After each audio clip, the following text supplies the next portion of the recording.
자, 지금 홍준표 캠프랑 윤석열 캠프가 개싸움을 시작했어요. 개싸움 어떻게 하는지 알려드릴까요? 개들이 한번 싸우기 시작하면 개 종류에 따라 다르겠지만 물고 안 놔요. 피가 철철철 나고 죽이기도 합니다. 개 종류에 따라는 다른데. 근데 그 개싸움에 그 일요일 날 있었던 정말 피크점은 그런 거였던 것 같아. 일단 홍준표 쪽이 윤석열의 실언 망언 리스트 25개를 딱 꺼내. 그러니까 바로 1시간 정도 있다가 윤석열 캠프에서 홍준표 막말 리스트를 25개를 딱 꺼내. 25대 25가 딱 부딪혀요. 요거를 우리가 정리를 다 해드릴게요. 파란색만 읽어주세요. 다 읽으면 우리 방송 시간이 안 돼요. 네. 홍준표 캠프가 발표한 윤석열 실언 망언 리스트 25건. 내 장모 10원 한 장 피해준 적 없다.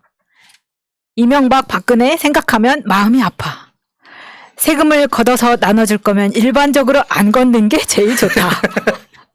한 주에 52시간이 아니라 일주일에 120시간이라도 바짝 일하고 이후에 마음껏 쉴 수 있어야 한다.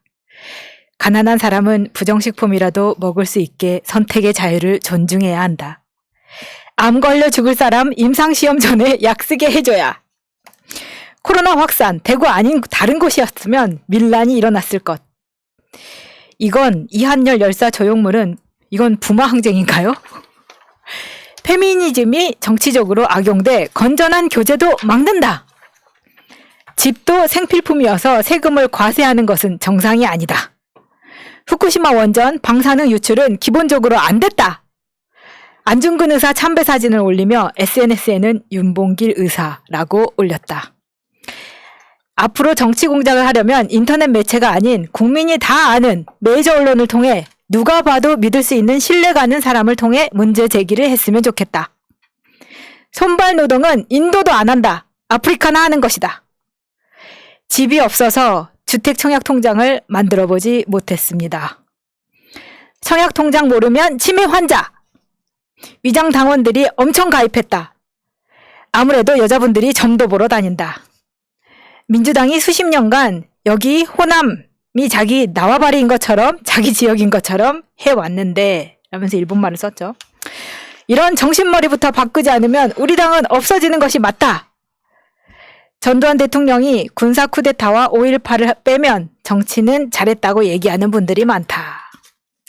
지난번 대선에 나와서 본인도 전두환 계승하겠다고 하시지 않았냐? 설명과 비유가 부적절했다는 많은 분들의 지적과 비판을 겸허히 수용하고 유감을 표합니다. 독재자의 통치 행위를 거론한 것은 옳지 못했다. 오늘도 아빠가 나무에서 인도 사과 따왔나 봐요. 지금 여러분들 화면에 보시면은 깨알 같은 글씨가 쓰여 있잖아요. 이게 윤석열의 실언 망언 리스트고요. 아까 그 지난번 대선이 나와서 본인도 전두환 계승하겠다고 하시지 않았냐. 요거는 2017년 때 홍준표가 대선 나와가지고 박정희, 전두환, 노태우, 이명박, 박근혜처럼 TK 출신 대통령이 되겠다고 한 말을 전두환 계승하겠다고 했다는 식으로 이렇게 틀었다는 이야기를 하고 있는데, 물론 억지로 짜맞춘 경향이 없지 않아 있는 것들이 몇 개 있긴 한데 정말 놀랍지 않습니까? 이게 한 사람에서 입에서 나온 쓰레기 같은 말. 뭐 더 이상 뭐 반박할 여지가 없이 그냥 모자란 캐릭터. 그래도 근데 홍준표가 고맙네요. 이렇게 정리해주니까 정리? 한 방에 보이고. 그래, 나도 이거 내가 한번 정리하려고 했는데 이거 정리해서 다시 안 하냐 또 될 것 그러니까 같아. 홍준표 캠프가 되게 고맙더라고요. 예. 왜냐면 내가 정리하려고 봤더니 내가 너무 바빠가지고 이거 다 까먹어. 따라가지도 못해. 근데 딱 정리를 해주니까 엄청 고맙더라고. 근데 홍준표 캠프도 그렇고 홍준표 후보도 그렇고 사실 여기에서 지금 100% 실력 발휘를 한 건 아니잖아요. 우리가 알고 싶은 건 이미 보도되어 있는 실험 망언이 아니라 정말 홍준표의 그 정보 수집 능력으로 검찰 내에서 윤석열이 어떤 비리를 저질렀는가. 저는 이 카드를 쥐고 있을 거라고 생각합니다. 준비 중일 거라고 생각하고요. 자, 이렇게 이제 발표를 하니까 윤석열 캠프에서 이제 홍준표의 전과를 또 꺼내요, 일단은. 윤석열 캠프의 김병민 대변인. 홍준표 후보는 1996년 15대 총선 때 국회의원에 당선됐으나 공직선거법 위반 혐의로 기소됐다. 선거운동 과정에서 동협의회 총무 어모 씨에게 2,400여만 원의 선거운동비를 주고 허위 지출 보고서를 제출한 사실이 확인됐기 때문. 홍준표 후보는 당시 의원직 상실위기에 처하자 의원직에서 사퇴했지만 대법원은 그에게 유죄 판결을 내렸다. 그는 당선 무효가 됐고 그의 피선거권도 박탈됐다. 아주 옛날 이야기예요. 여러분들 뭐 기억을 하실지 모르겠죠. 1996년입니다. 유치원 때네. 또 홍준표 후보는 2018년 등록되지 않은 여론조사를 공표한 혐의로 2천만 원의 과태료 처분을 받았던 전력도 있다. 이게 다 전과거든요. 그러니까 이재명 전과 이야기하지만 일단 윤석열 한번 생각해 봅시다. 검사했는데 전과가 생겼겠어? 원희룡처럼 파출소에 난동을 피워도 훈방 조치해줬겠지. 윤석열은 사실상 전과 한 50번 되는 패밀리 비즈니스를 하고 있는 사람이고 어쨌든 간에 홍준표도 정치권 들어와서 전과 가지고 지금만 해도 전과가 2범인 거잖아요. 그리고 뭐 이재명 후보한테 전과 4범 중에 3개는 성남 민주화 운동이고요. 그건 다 맞고요. 그리고 20년 가까운 음주운전 하나. 그게 이재명입니다. 전과도 전과 나름인데 너무 차원 자체가 다르죠. 이제 더러운 전과. 그리고 우리 같은 경우에는 열심히 일을 하다 보니까 어쩔 수 없이 몸에 남은 상처입니다. 영광의 상처. 예, 전혀 다른 문제라고 생각이 들고요. 지금 근데 이제 우리 준표 형은 계속 우리가 응원을 해야 되는데 열심히 하고 계시고 25개 정리도 잘 해주셨고 이제 감사의 말씀을 드리도록 하고요. 근데 시간이 없어요. 오늘 며칠이야? 오늘 25일인가요? 예.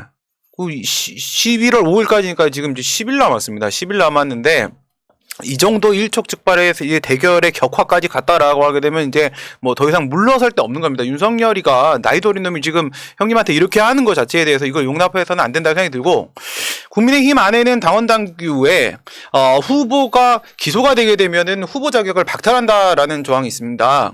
잘 알고 계실 거라고 생각이 들고요. 그래서 막판에 안 되면 한번 쑤시고 보는 거예요. 그렇죠? 네, 그래서 예. 기소까지 끌고 가는 게 우리 준표 형의 목표고, 그 다음에 한 가지 또 말씀을 드리면, 우리 이재명 후보가 민주당 1차 경선에서 많이 힘을 못 썼어요.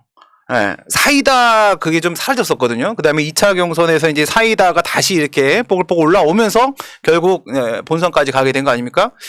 준표 형도 좀 그런 모습을 보여야 돼요. 지금 요즘 너무 유약해 보여. 예, 원래 준표 형의 모습이 아니니까요. 기존의 사이다로 콜라로 돌아가시기를 바랍니다. 일단 우리 목표는 윤석열을 먼저 떨어뜨리고 홍준표는 사실 뭐 더 어려울 수 있다고 이야기하는데 보니까 아니야. 홍준표도 기본적으로 저 사람 대통령 되면 나라가 바뀔 것 같은 느낌 이런 게 전혀 없는 기대치가 없는 사람 안 변해요. 네. 자, 그래서 윤석열 측이 이제 아까 홍준표 측에 윤석열 25개를 이제 발표를 하니까 그럼 우리도 해야지 하고 같은 날 맞불을 왔던 리스트 25건은요 제가 읽어드릴게요. 첫 번째, 2대 계집애들 싫어한다. 꼴 같지 않은 게 대대로 패버리고 싶다. 아우, 멋있어. 야, 공개적으로 이런 말을 하는 거 대단한 겁니다. 불과 10년 전에 있었던 일입니다. 나 이런 준표 형을 원해. 두 번째, 하늘이 정해놨는데 여자가 하는 일 설거지를 남자한테 시키면 안 된다. 아, 이건 2017년이에요. 미쳤구나, 아주. 다음에, 기자가 이제 삼화저축은행 불법 자금 물어보니까 그걸 내버려! 너 그러다가 진짜 맞는 수가 있다 버릇없게. 다음에 방송국 경비원한테 한 말이죠. 넌 또 뭐야? 니들 면상 보러 온 거 아니다. 니까지 깨. 이야. 대단하시죠? 다음에 5번째. 기자들과 만찬 자리에서 이달 안에 FTA를 통과를 못 시키면 내가 특정 기자에게 100만 원을 주고 내가 이기면 국회 본청 앞에서 그 기자 안경을 벗기고 아구통을 한 대 날리기로 했다. 아, 이 형 싸움 잘해요? 아구통 하면 김성태지.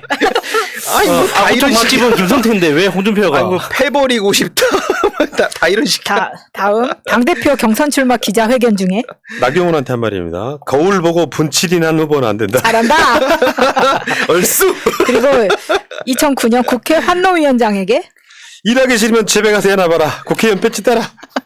다음 단식 농성 중인 정의당 도의원을 향해서 쓰레기가 단식한다고 해서 되는 게 아니야. 2년간 단식해봐. 2년 뒤에는 나갈 테니까. 이때 끝나 임기가. 자, 다음 시민단체 등에게 에라이 더듬놈의 새끼들아. 뭐 이렇게 많어? 자, 다음 박근혜 전 대통령에 대해 춘향인 줄 알고 뽑았더니 향단이었어. 탄핵을 당해도 싸. 자, 다음 페이스북 글에 박근혜 팔아 국회의원 하다가 박근혜 탄핵되는 바퀴벌레처럼 숨어 있었고 박근혜 감옥 가고 난 뒤 슬금슬금 기어나와 당권이나 차지해 보려고 설치기 시작하는 사람들 참 가증스럽습니다. 자, 다음 2018년 신년 기자회견에서 바퀴벌레가 무슨 막말이냐? 팩트일 뿐이지. 자, 다음 성희롱을 당했다고 주장하는 여성 정치인을 향해 유연이한테 말이에요. 성희롱을 할 만한 사람한테 해야지. 마차님 분노해야지. 채널에 유연이 화를 내야지 이 사람아. 한방 자, 끝내는데. 다들 조용히 하세요. 자, 다음 특수활동비를 잘못 사용했다고 묻는 질문에 대해 요거 1억 가져간 얘기예요. 나한테 넘어오면 내 돈 아닙니까? 그거 집에 갖다 주는 게 무슨 그게 훌륭하신 분이네 진짜. 뻔뻔하다 진짜. 자, 그리고 2017년 돼지발정제 논란이 불거지자 친구가 성범죄하는 것을 조금 내가 묵과했다는 이유만으로 그걸 형편없이 몰았다. 야, 성범죄하는 걸 묵과했다는 이유로. 야 생각해봐 웃기잖아. 성범죄하면 말려야지 양반아. 자, 다음 그 새만금 부지 행사에 동반한 아내를 지칭하며 줄퍼 천년이 정말 출세했습니다. 아, 아니, 진짜. 근데 나는 근데 이런 건 이해해. 옛날 꼰대들은 자기 부인을 이렇게. 자 다음 그 유세 현장에서 장인어른에 대해 용돈도 검사할 때 돈 좀 있으면 우리 장모님한테 주면서 이 영감탱이하고 갈라 쓰면 내 절대 한 푼도 안 준다고 말했다. 그러니까 자기 장인어른한테 영감탱이라고 했다고. 그치. 네.